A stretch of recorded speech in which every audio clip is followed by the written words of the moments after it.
Hello friends, নন্দিতার হেসেলে আপনাদের সবাইকে স্বাগত। আশা করি আপনারা ভালো আছেন, সুস্থ আছেন।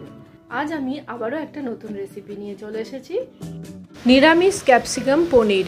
এই রেসিপিটা বানানো খুব সহজ, খেতেও অসাধারণ হয়। রুটি, পরোটা, লুচি, ফ্রায়েড রাইস, পোলাও সবার সাথেই দারুণ লাগে। আমার চ্যানেলে পনিরের অনেকগুলো রেসিপি দেওয়া আছে, তার মধ্যে একটা পনিরের রেসিপিতে খুব ভালো রেসপন্স পেয়েছি আমি, খুব ভালো ভালো কমেন্টসও করেছেন আপনারা, তার জন্য অসংখ্য অসংখ্য ধন্যবাদ আপনাদের। রেসিপির লিঙ্ক আমি ডেসক্রিপশন বক্সে দিয়ে দেবো, যারা এখনও দেখেনি তারা প্লিজ চেক করে নেবেন। যদি রেসিপিগুলো ভালো লেগে থাকে তাহলে অবশ্যই একটা লাইক দেবেন, শেয়ার করবেন, আর কমেন্ট বক্সে লিখে জানাতে অবশ্যই ভুলবেন না।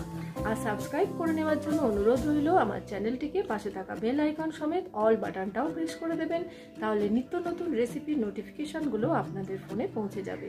তাহলে চলুন ঝটপট রেসিপিটা শুরু করে দেওয়া যাক। এখানে আমি 200 গ্রাম পনির নিয়েছি, তার সাথে নিয়েছি ক্যাপসিকাম, একটা বড় সাইজের ক্যাপসিকামের হাফ পোর্শন কিউব করে কেটে নিয়েছি। একটা টমেটোকে এই ঠিক একইভাবে কিউব করে কেটে নিয়েছি। টমেটোর ভেতরের দানাগুলোকে আমি ফেলে দিয়েছি। এখানে আমি এক ধরনের ক্যাপসিকাম নিয়েছি, আপনারা মনে করলে হলুদ আর লাল ক্যাপসিকামও ইউজ করতে পারেন। আর নিয়েছি 1.5 চামচের মতন পোস্ত, 1 চামচ সাদা তিল, কাজু কিশমিশ 1 মুঠো আর 2টো কাঁচা লঙ্কা। প্রথমে আমি পনিরটাকে চৌকো চৌকো করে বড় বড় টুকরো করে কেটে নেব। আপনারা আপনাদের ইচ্ছা মতন টুকরো করতে পারেন, তবে অবশ্যই কিউব আকারে টুকরোটা করতে হবে।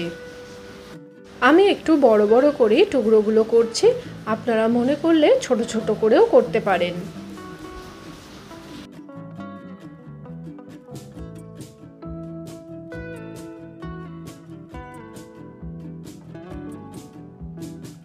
পনিরগুলোকে টুকরো করে নিয়েছি।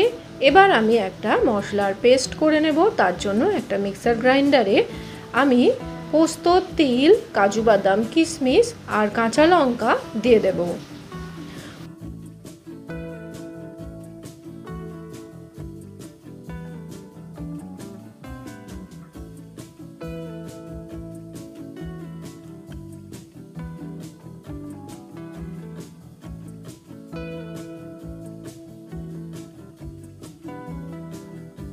প্রথমে মশলাটাকে শুকনো গুঁড়ো করে নেব।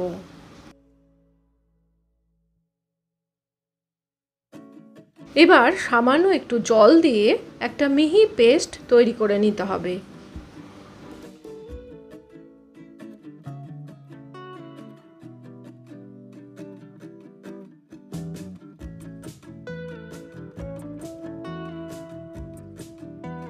রান্নাটা করা খুবই সহজ, খুব তাড়াতাড়ি এই রান্নাটা হয়ে যায়, অথচ খেতে ভীষণই ভালো হয়। মশলাটা রেডি করা হয়ে গেছে, আমি একবার দেখিয়ে দিচ্ছি কতটা মিহি পেস্ট তৈরি করতে হবে। এই দেখুন, একদম মিহি পেস্ট আমি করে নিয়েছি। এবার কড়াই বসিয়ে দিয়েছি গ্যাসে, তাতে দিয়ে দিচ্ছি প্রায় 2 টেবিল স্পুন মতন সাদা তেল। সাদা তেলটা একটু গরম হলে প্রথমে আমি পনিরের টুকরোগুলো সামান্য একটু লবণ আর হলুদ দিয়ে হালকা করে ভেজে নেব।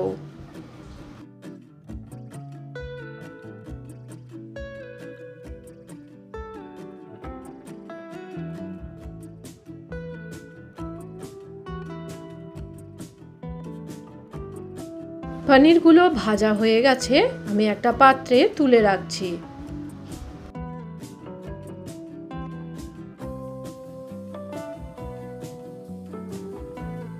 এবার ওই তেলেতেই দিয়ে দিচ্ছি হাফ চামচের মতন গোটা জিরে, 2টো ছোট এলাচ, একটা শুকনো লঙ্কা। ফোড়নটা কয়েক সেকেন্ড ভেজে নেব। ফোড়নটা থেকে যখন সুন্দর গন্ধ বেরোবে তখন আমি এতে দিয়ে দিচ্ছি হাফ চামচের মতন আদা বাটা।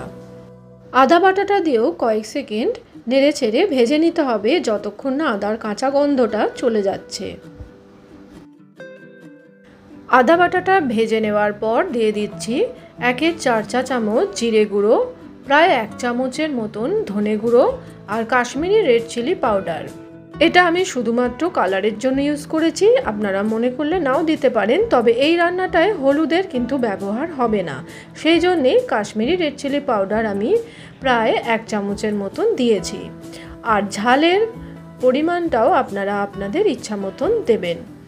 মশলাটা দিয়ে ভালো করে আমি কষিয়ে নিচ্ছি।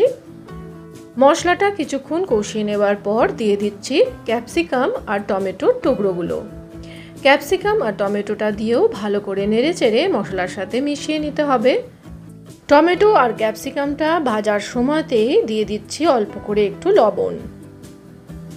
লবণটা দিলে টমেটো আর ক্যাপসিকামটা একটু তাড়াতাড়ি নরম হয়ে যাবে।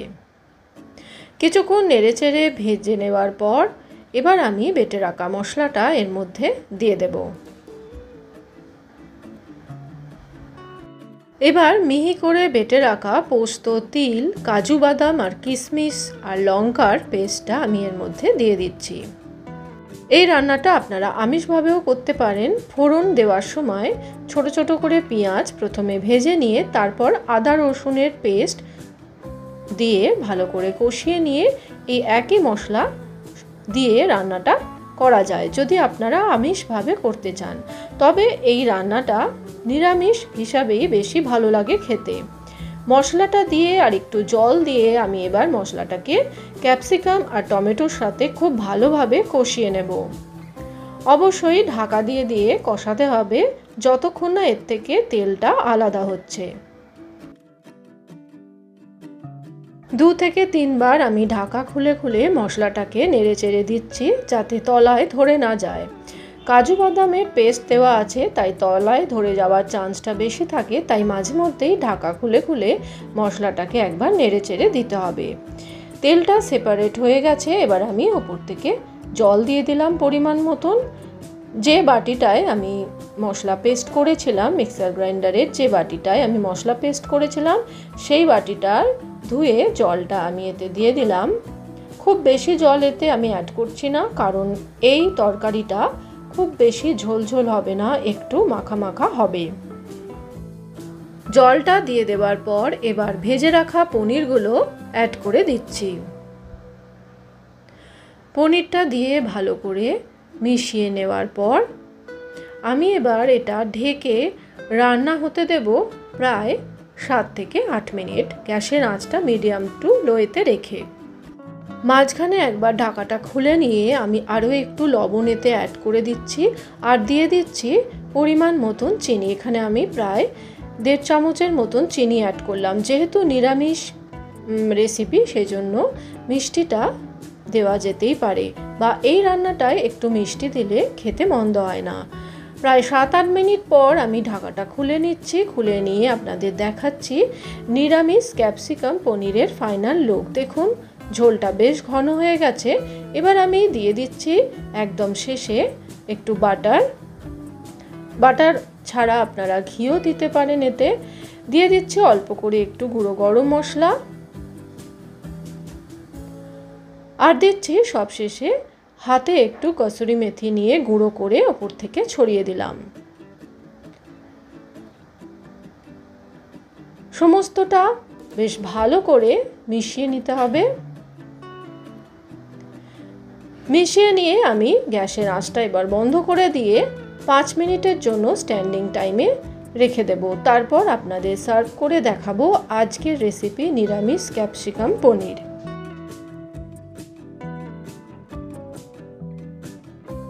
যে কোনো নিরামিষ দিনে পনিরের এই রেসিপিটা গরম গরম লুচি, রুটি, পরোটা অথবা পোলাওর সাথে দারুণ জমে যায়। আপনারাও বাড়িতে ট্রাই করে আমায় অবশ্যই কমেন্ট বক্সে লিখে জানাতে ভুলবেন না। ভালো লাগলে লাইক দেবেন, শেয়ার করবেন আর সাবস্ক্রাইব করে নেবেন আমার চ্যানেলটিকে। আজ এই পর্যন্তই। ভালো থাকবেন, সুস্থ থাকবেন। ধন্যবাদ।